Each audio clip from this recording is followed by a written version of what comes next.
지금 뭐 윤석열 측에서 내란 수계가 계속 떠들고 있잖아요. 부정선거 때문에 경고용으로 뭐 야당이 민주당의 폭정을 세상에 알리기 위해서, 국민들에게 알리기 위해서 이런 이제 헛소리를 계속 하고 있는데, 그거 말고 본질적으로 너가 그렇게 계엄을 서둘러서 12월 3일에 한 이유가 뭐냐라는 거를 사람들이 굉장히 궁금해하고 있었습니다. 속으로는 짐작은 하고 있었지만, 근데 그런 것들이 좀 아기가 맞아 들어가는 정황들, 시기들이 딱딱 나오고 있네요. 지금 보니까 JTBC 보도 같은 경우에 12.3 계엄의 진짜 이유가 미스터리인데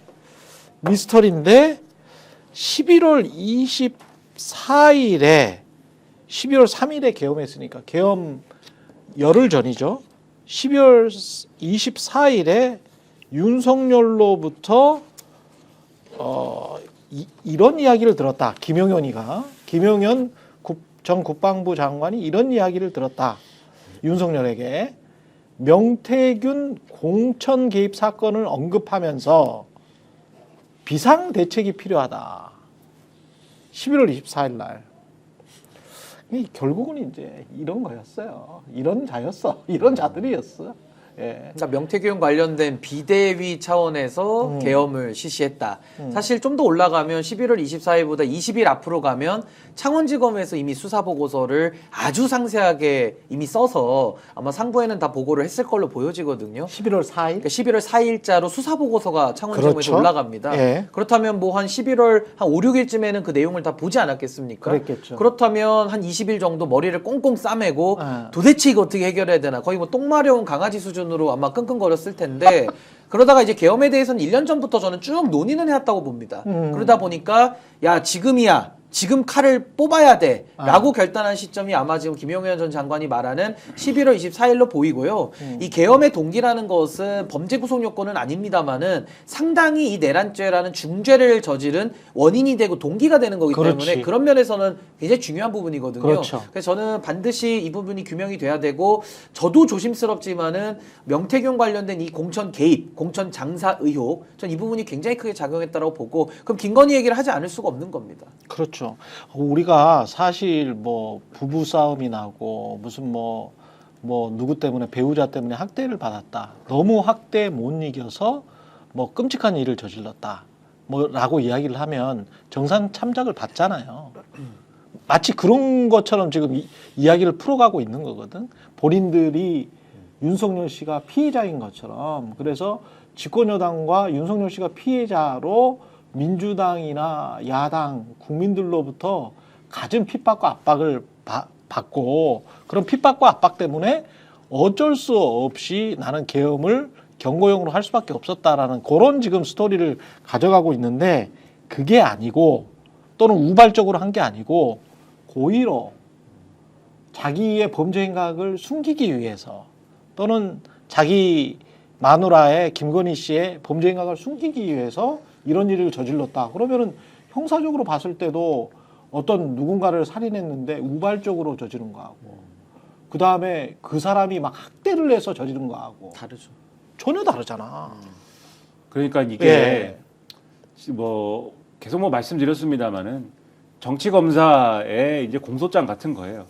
그러니까 목적은 따로 있는 거죠. 목적은 따로 있는데 이 범죄가 내가 정치적인 목적을 가지고 이 대상을 기소를 하지만 이 기소를 하게 된 이 사건의 A부터 Z까지는 이런 내용입니다라고 스토리를 쫙 펼치지 않습니까? 그렇죠. 이 범죄를 이 단죄해야 되는 이유는 따로 있습니다라고 쫙 펼치잖아요. 사실 기소하는 이유 따로 있는데 위에서 시켰든지 뭐 따로 있는 건데 그런 거거든요. 지금 윤석열의 주장이라는 거는 야당이 뭐 줄탄핵을 하고 또 예산을 깎고 부정선거가 의심되고 그다음에 여기 이 배경에 이 소위 말하는 이 어떤 이 반국가 세력과 그다음에 뭐 주권 침탈 세력이 있고 그 스토리인 거죠, 스토리. 그렇지. 물론 윤석열이 이제 속마음에서는 부정선거를 믿었던 것 같습니다. 믿었던 것 같지만 사실 제가 볼 때는 윤석열의 세계관에서는 상관없는 거예요, 그거는. 그렇지. 예. 부정선거라는 거는 제 생각에, 이건 제 생각입니다만 늘상 있는 겁니다. 그거는 어디가 정권을 잡든 뭐 부정선거 늘 있고 어느 나라에나 있고 전 세계적으로 부정선거 다 있는 거예요. 그렇게 그래서 믿는 사람들이 있다는 이야기죠. 네, 그러니까 윤석열의 생각에 네. 윤석열의 세계관에서는 늘 그런 거고 잡느냐 안 잡느냐의 문제지. 그래서 잡으면 문제가 되는 것이고 안 잡으면 문제가 안 되는 것이고 그리고 다들 부정선거를 어차피 하는 것이기 때문에 나도 해도 되는 거고 그러니까 명태균 사건 같은 게 그러니까 일어나는 거예요 이게. 그러네. 네, 아무 네. 죄의식 없이 이렇게 하잖아요 명태균 사건 이거. 그래서 그런 것이 아닐까라고 저는 생각을 하는데 그런데 바로 그 명태균 게이트가 지금 검찰에 의해서 지금 앞에 말씀하셨듯이 11월 초에 이미 창원지검에서 수사보고서가 나오고 그렇죠. 그리고 수사보고서가 나왔다라는 거는 이 용산의 민정수석이 있지 않습니까? 민정수석을 통해서 검찰의 일거수일투족은 이미 파악을 하고 있잖아요. 그렇죠. 윤석열이. 네. 그런 상황에서 언제 기소가 언제쯤 된다라는 일정도 뭐 나름대로 딜레이를 시키고 뭐 이렇게 노력은 했겠지만은 수사 보고서는 받아봤겠지. 그렇죠. 받아봤을 것이고 네. 이 창원지검이 언제까지 딜레이를 시키지만 이쯤에는 기소를 할 수밖에 없을 것 같습니다. 라는 거를 파악을 하겠죠. 그렇죠. 그래서 이 각하 12월 3일에는 저희가 뭐 수사팀의 의견이 이렇기 때문에 기소를 할 것 같습니다. 요거를 이제 캐치를 했을 것이고 그러지 않아도 그 이전부터 걱정되는 바가 있어서 계엄을 생각을 계속 하고 있지 않았습니까? 총선 졌을 때부터. 그렇지. 그때부터 사실 준비를 해왔거든요. 총선 전부터 그러니까 이렇게 암묵적으로 뭔가를 준비를 한 것 같아. 3월부터 그렇지, 3월부터. 보수 언론이나 이런데 이번 총선 지면 대통령 내려가야 돼 이런 걸 막 쓰니까 이 불충한 자들이 그런 걸 쓰니까 그러면 내가 이런 얘기까지 나올 정도고 총선은 질 것 같은데 총선 지면 내가 그럼 얌전히 그냥 뭐 여러분 죄송합니다 이럴 것 같으냐? 아니다. 비상대권으로 한 방에 뒤지는 방법이 다 있어. 이건 염두에 두고 있었던 것이고 그게 염두에 둔 거 같은 게 MBC가 어제 단독으로 보도한 거 있잖아요. 특전사가 계엄 9개월 전부터. 그게 딱 지난해 3월이야. 총선 직전이야. 국회뿐만 아니라 서울에 있는 국가 중요 시설을 특전사가 일일이 헬기가 어디에 착륙할 수 있지? 특전사 헬기가 어디에 착륙할 수 있는지 착륙 주요 지점을 다 체크를 해봤다는 거 아니에요. 점검을 해보고. 그거는 뭐 헬기를 내려가지고 거기에 군은 병력을 투입하겠다. 근데 이제 헬기 내려서 군병력 투입하는 경우는 북한군이 뭐 들어오는 것 말고는 없잖아요. 근데 이 사실 외에도 예. 특전사가 서울시에다가도 CCTV 좀 보자라는 공문도 보냈다. 그러니까 CCTV까지도 계속 보면서 서울을 관찰한 거죠. 아니 수방사도 있는데 왜 특전사가 서울에 CCTV를 그러니까 서울시 차원에서는 이런 협조 요청이 처음이라는 겁니다.